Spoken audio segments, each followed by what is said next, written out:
How's it going, everyone? This is Mike. Welcome back to my channel, and I am going to try to make another movie log, which is something I haven't done since April.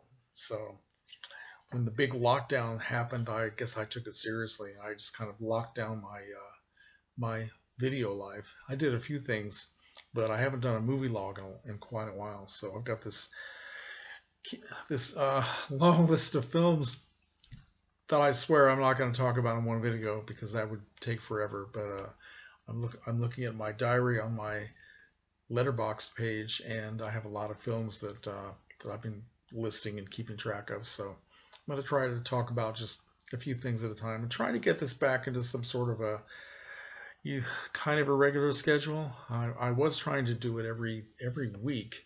I think it was every week, and then got sidetracked. So anyway, thanks for tuning in. I hope you find something here that you find interesting. So first of all, let me show you a couple of cool things. This in celebration of the beginning of the month of Halloween, I am wearing my brand new Vincent Price pin. Is that cool or what? That was sent to me by one of my YouTube friends. Thomas Calden sent me this. He said that he was in a half-price bookstore and he saw this for sale, and he thought of me. So that is so cool. I really like this a lot. I have a nice little collection of pins from different TV shows and movies and all that. I have a lot from Star Trek, and this is a very nice addition. I like this a lot. Thank you, Thomas. Thomas has been a good friend of my channel for a long time. He always gives friendly responses and a lot of informative details and stuff like that, and it's greatly appreciated. So thank you. And one more thing. My friend Castor, who heads the Noir channel, he turned me on to this amazing Brazilian liqueur. It's called Cachaca. By the brand name is Leblon. I had never heard of this stuff before in my life until he told me about it, because I'm always sitting here drinking something. It's either wine or rum and coke. And he asked me if I had ever heard of Cachaca, and I said, no, I haven't. But he even found, all the way from Brazil, he found a liquor store here in Champaign that had 4 bottles, and he said, go get one. So I did, and I'm very glad that I did. So this stuff is good. I am mixing it, Castor. I hope it's okay to mix this with Coke, because that's the way I mix all my liqueur. It's too strong for me to drink without it, but it's very good. I like it. Has a nice little tang to it. Very good stuff. So thank you for that. And okay, let's talk about movies. Try to jump right into it here. Let's start off with something from the Criterion Collection from 1984. This is Paris, Texas. Has everyone seen this? An excellent film, Paris, Texas, directed by Wim Wenders, starring Dean Stockwell, Harry Dean Stanton, and Nastasia Kinski, and a French actress named Aurore Clement, and a kid actor named Hunter Carson, who was about 9 or 10 years old at the time, I think. Okay, so here's my very personal story about Paris, Texas. This movie was released late in 1984, and I'm pretty sure that it played around here early in 1985, okay? Sometime early in 1985. Didn't play very long. And I went to see it with a group of friends, and they were driving, so I was sort of at their mercy, right? And I hated this movie with a passion. Absolutely freaking hated it. It drove me crazy. There was something about the slow pace of this film that just made me so agitated and so stressed. And I kept getting up and leaving the theater and going into the lobby just to get away from it. I couldn't leave because, as I said, it was too far to walk home, so I had to stay. But the movie is about Harry Dean Stanton. At the beginning of the film, he's seen walking through the desert somewhere in the American Southwest with this glassy look on his face. And all I remembered about this movie as time went on was it seemed like it just had endless scenes with Harry Dean Stanton walking through the desert. And so I always had a very bad feeling about this. My overall feeling about being in the theater trying to get through this movie, the eyes just popped. The liqueur just popped the eyes. That's, calm down. The feeling I had was that I had been sentenced to purgatory, and I couldn't get out until the movie was over. It was terrible, and I always had a very bad feeling about this. I would see this in the Criterion Collection stacks at Barnes and Noble, and I would just go, ugh, I don't want to see that movie. Well, flash forward to just maybe a month and a half ago, another one of my YouTube friends, a guy whose channel name is John's Gospel of Movies. That's a great channel name, by the way. I don't know if John is his first name or not. I don't know what his first name is, but he was making a video. I was watching a video that he had made. He was talking about several films. One of them was Paris, Texas, and I was very intrigued by what he said. I can't remember now what it was that he said. I need to go back and watch it again. But I gave a response, and I told him the story that I just told you here. And we exchanged a few remarks, and he strongly suggested that I give this movie another chance. Well, I decided to do it just out of sheer curiosity. I bought this a week later for full price at Barnes & Noble and went home and watched it. Absolutely fell in love with it. It is absolutely a wonderful film, and I don't. What a difference a few decades can make. I guess I had to be a different person and much older and much more mature in my thinking to appreciate this, but I just think it's a terrific film. Wim Wenders, I had never seen anything by that director before, and it made me curious about some of his other work, especially after the extra features on here where there were interviews, and he was talking about his obsession with America at the time, and it's hard to describe. Well, I can give you some of the plot. Harry Dean Stanton is wandering through the desert because he has left his family, his young wife and their little boy, and he has abandoned his family. Something very dramatic, very drastic happened that made him leave his family, and the wife has disappeared. The little boy is living in California with his dad's brother, his uncle, played by Dean Stockwell, and his wife. They don't have any children of their own, but they are raising this little boy, and so Harry Dean Stanton sort of passes out in a roadside cafe and has to be taken to the hospital. So these people contact Dean Stockwell. He comes to pick up his brother, and slowly Harry Dean Stanton sort of comes out of his strange haze that's made him totally non-communicative and just wander through the desert. And he sets as his own goal to be reunited with his son and to reunite his son with his wife. So that's the bare bones of the plot, and it's probably not sounding all that intriguing, but it's beautiful to look at, and it is definitely worth seeing. And I'm so glad that my friend John's Gospel of Movies encouraged me to watch it again. And it also encouraged me to go out and buy yet another film by Wim Wenders, which I'd never seen before.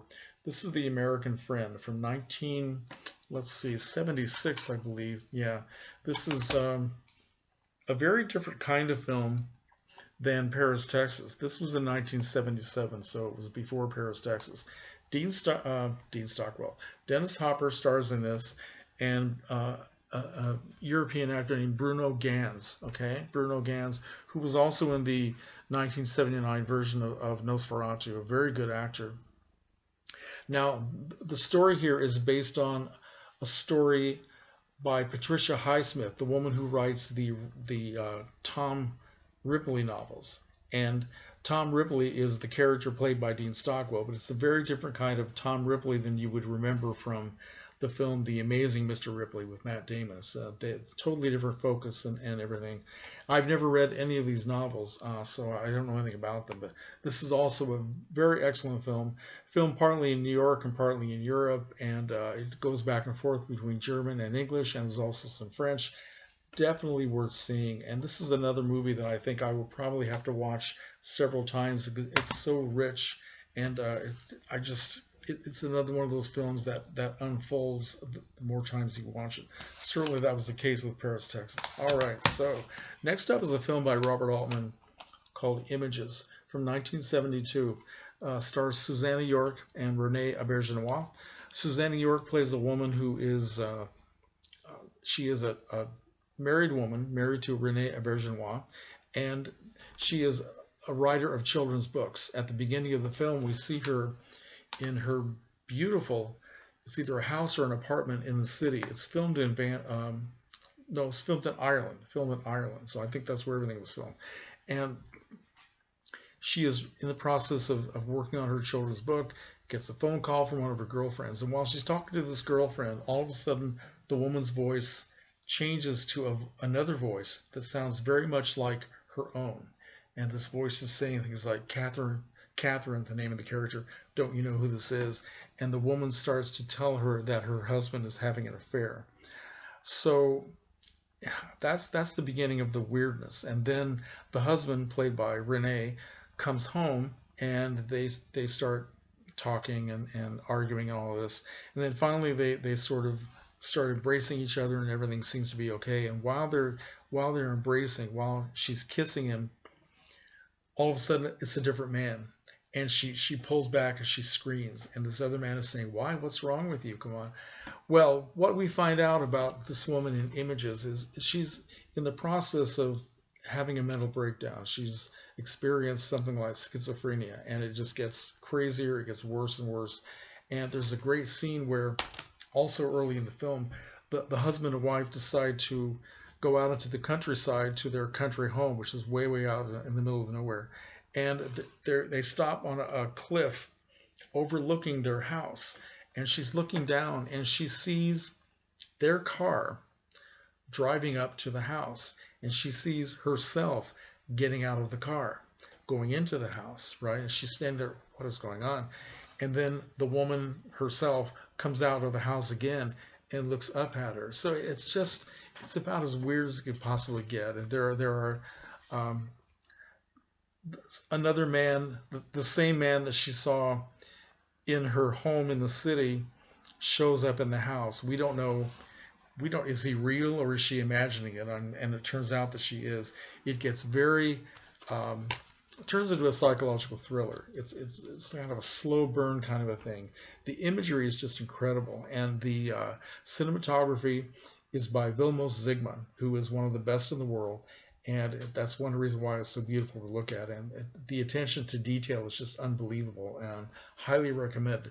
And in watching some of the extra features, finding out things about Robert Altman and his films that I didn't know about, because I haven't seen all of his films, I decided to go out and, I sent away for another film called That Cold Day in the Park, directed by Robert Altman, starring Sandy Dennis. Now, this came out in 1969.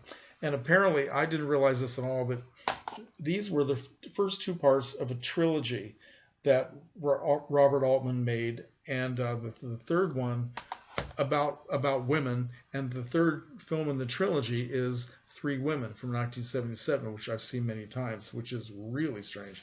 This is a very, very cool movie. Again, a psychological thriller, which is not quite as well.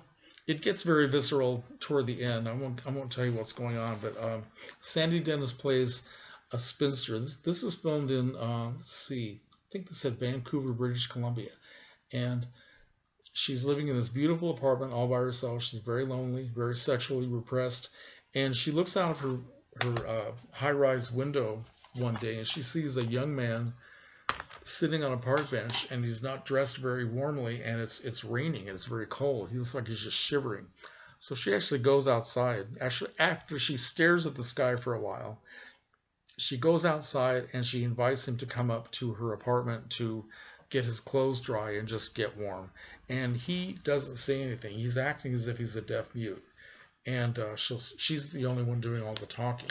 And that's how it all starts. We find out that this young man is not a deaf mute. He's just somebody who's playing a silly game, and he's sort of trying to find out what this older woman wants from him, and he keeps escaping from the window and going back to his friends and family, and then coming back to her and continuing to play this game. And she decides that she's going to lock him in the apartment and turn him into her lover. So that's where it all starts. But once again, it gets very crazy toward the end. Sandy Dennis was a great actress, very, very unusual actress.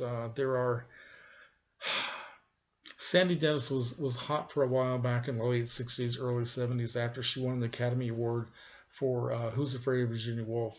And she has a very distinctive way of speaking and reading lines and a set of sort of neurotic mannerisms that she adds to every part that she plays. And there are Sandy Dennis roles that only Sandy Dennis could have played. And then when those were all finished, her career kind of dissipated. But there will never be any more Sandy Dennis roles because she has passed away. Probably her most popular and famous film was The Out of Towners with Jack Lemmon. She's very funny in that one. Okay, next up I want to talk about, okay, first of all, this old classic from 1956, The Bad Seed, starring Patty McCormick as the world's first demonic child, a young girl who was supposed to be 8 or 9 years old, but actually Patty McCormick, I think, was 10 years old when she made the movie. She had done the Broadway play before. She played a young girl named Rhoda Penmark who appeared to have no soul. Just a kid like The Omen, born without a soul, right? Very cool movie. If you've never seen this, you need to see it. But so decades later, Patty McCormick, who went on to have a very long career, never really becoming a huge star, but she was always busy and always good to watch. And I think she's always been very cool. Patty McCormick did a kind of a sequel to The Bad Seed. This was in 1995. She did a film called Mommy. And then 2 years later, there was another sequel, a sequel to that sequel, called Mommy 2, Mommy's Day. All right. Now, what's interesting about these low budget films, they were made in Muscatine, Iowa. No, yeah, Muscatine, Iowa. And the guy, what is this guy's name? I forgot, who decided to get this going.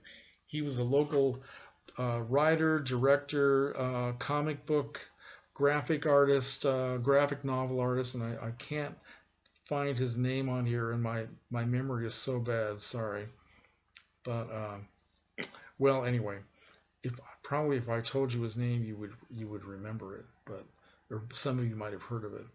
Anyway, the idea here is if Rhoda Penmark had survived the movie The Bad Seed, maybe she would have come back as this very strange mother of another little girl who she is completely overprotective of, and she will go to any lengths, including murder, in order to make her child's life happy and fulfilled.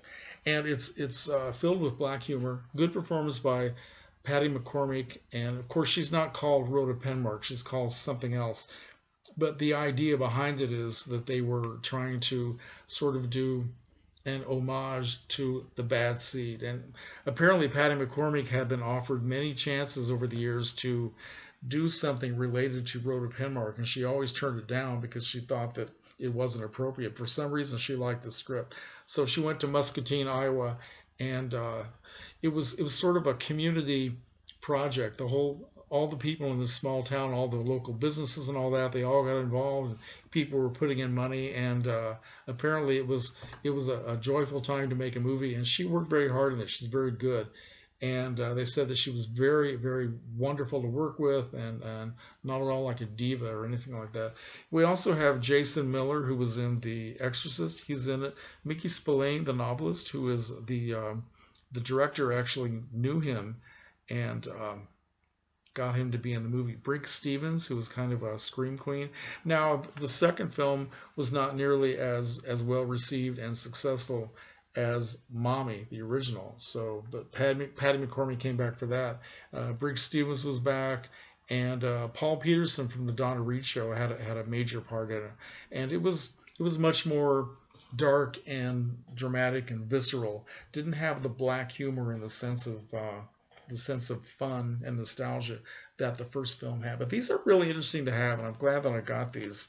So if anybody is a big fan of The Bad Seed, if you like Patty McCormick, you might actually enjoy seeing this. So, all right, next, speaking of Dennis Hopper, I decided that I wanted to see this movie from 1980 called Out of the Blue. So I found this on eBay, and Dennis Hopper directed it and also stars in it, along with Sharon Farrell, who plays his wife. They're both messed up, overgrown hippies, messed up on drugs. He has been in prison for having a horrific accident when he was under the influence. But the real star of the movie is a young actress named Linda Manz. Now, a lot of you may have heard that name. Linda Manz passed away just a little while ago at the age of 58, which is very sad. She only made a few films, made a big name for herself in 1978 when she was in the Terrence Malick film Days of Heaven, where she played this young girl who was the sister of Richard Gere, and she had this very distinctive voice that they used as the narration for the film, and it just made her famous overnight. She only made a handful of films. This is one of them. I think after she did this in 1980, she disappeared for many years and just stayed home and raised her children, and came back and did one other film, I think. But this is very fascinating, about a young girl who is very messed up in her head. She's caught up in the spirit of the time, the punk rock era. She's someone who worships Elvis. He's almost like a father figure that her own father was not. And it shows not only her life with her friends out in the world, but it shows this very dysfunctional family. And it gets, I have to warn you, it gets very dark and kind of ugly right at the end, and it's difficult to watch. It's very difficult to watch. But I wanted to see this for Dennis Hopper and also for Linda Manz, so it's worth it on those two levels for those two reasons. But this is probably after Days of Heaven, this is probably the best performance that Linda Manz ever gave, and Dennis Hopper was terrific. So anyway, one final thing, just to be even more off the wall than I am already. Sorry, a couple of weeks ago I was in a Ray Dennis Steckler frame of mind, which is kind of a scary thing.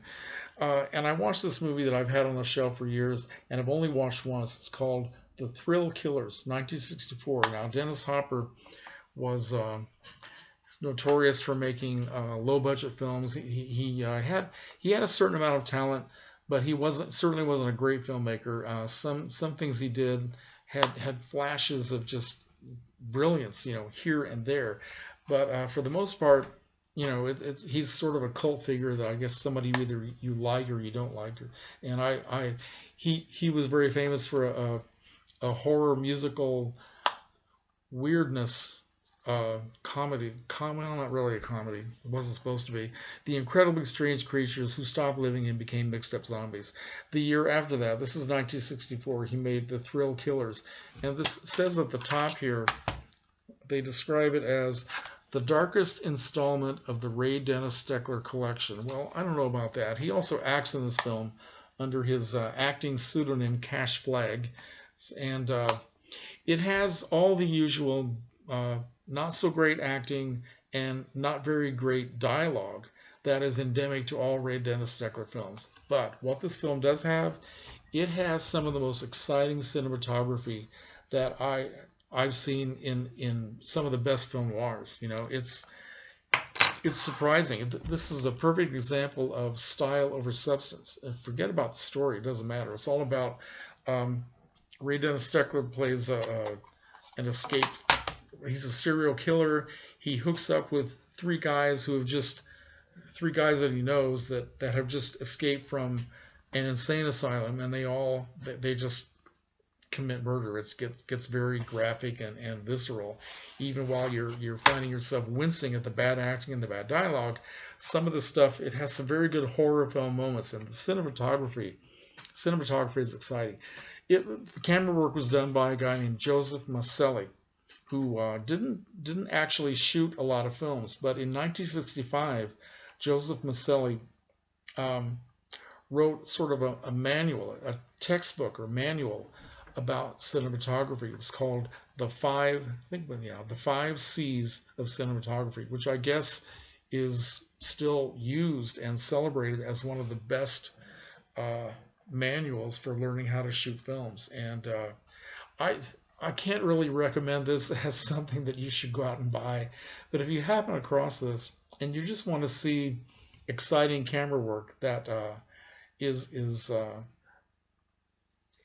too good for the story that it's showing, You might want to see this. I was actually very impressed. I had seen this years ago, and I guess I just kind of forgot about it. But I watched it again recently, and I thought, wow, that really looks exciting. It's just amazing. So even Steckler had a certain amount of talent, and when he was paired up with somebody who was this brilliant with the camera, the results were at least worth looking at, and had a lot of good design as well. So anyway, The Thrill Killers. That's my movie log. Sorry to keep you for 25 minutes, but thank you for sticking with me. And please leave comments and let me know what you think. Good night.